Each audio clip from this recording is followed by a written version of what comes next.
Welcome to AT 101, Demystifying Access Technologies. In this video, we will briefly discuss the basic definition and a few of the most common applications of assistive technology in everyday life as well as in education. In this video, you will learn the definition of assistive technology, AT, why AT is important, where AT can be used, technologies for input and technologies for output, technologies for learning, mobile technologies, and people with disabilities as AT innovators. So, assistive technology, what is it? The basic textbook definition says, a broad range of devices, technical aids, strategies, services, and practices with the main objective of improving the quality of life of people with disabilities and seniors. This is a pretty broad category of devices and strategies meant to address a barrier in someone's life, and we will show some examples of this shortly. But first, why assistive technology? What makes it such a vibrant field? Judy Heumann, an American disability rights advocate, said, "Many say technologies make things easier. For people with disabilities, technologies make things possible." Overall, assistive technology can be low-tech or high-tech. For example, a weight cane or grabbing stick represents low-tech AT, whereas an adapted computer represents high-tech AT. AT can be used in a variety of environments, at home, work, in the community, or at school. For the purposes of this video, we focus mainly on higher tech options in the educational environment. Higher tech options often involve alternative ways to access computers and mobile devices. When thinking of access to computers and mobile devices, it can be useful to think of input, some way to get information into a device, and output, some way to receive information. We can demonstrate that here in a familiar way with a mobile smartphone. Speaking becomes the input, and synthesized speech is the output. Even this familiar example represents an alternative to typing and reading, making smartphone use possible for a number of types of disabilities.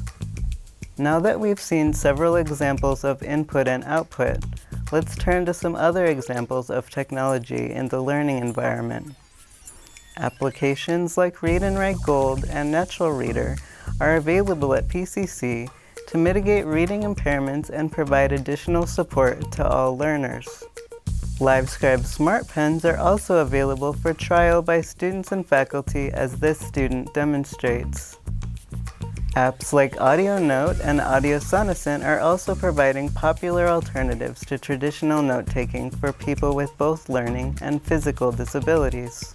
Students with visual impairments may use both manual and electronic braille typewriters and movable braille displays to read and produce coursework.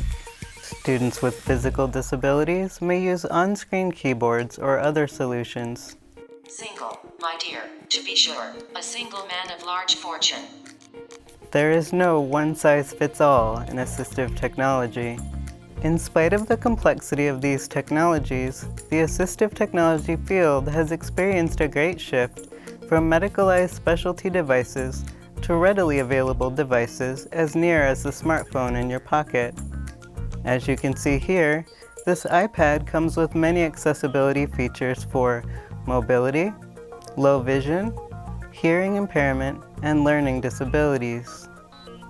People with disabilities themselves have become a driving force for innovation in technology. Speech recognition and texting both saw heavy use in the disability community and deaf community before coming into mainstream use. More exciting still is the role people with disabilities have played in the maker movement, a sort of high-tech DIY movement that's taken the tech world by storm. In one famous example, 3D printing allowed a wheelchair user to custom make a portable ramp for navigating sidewalk curbs. Similarly, a large number of Hack Your Own AT workshops have sprung up to allow people with disabilities to design and modify their own assistive technology, whether it be something as simple as a holder for a drinking straw or as complex as a prosthetic hand. The maker movement brings AT to the consumer in a whole new way. This concludes our short video on demystifying assistive technology. For more information about assistive technology options at Portland Community College, please contact us at 971-722-TECH. That's 971-722-8324, or visit us online at www.pcc.edu/adapt.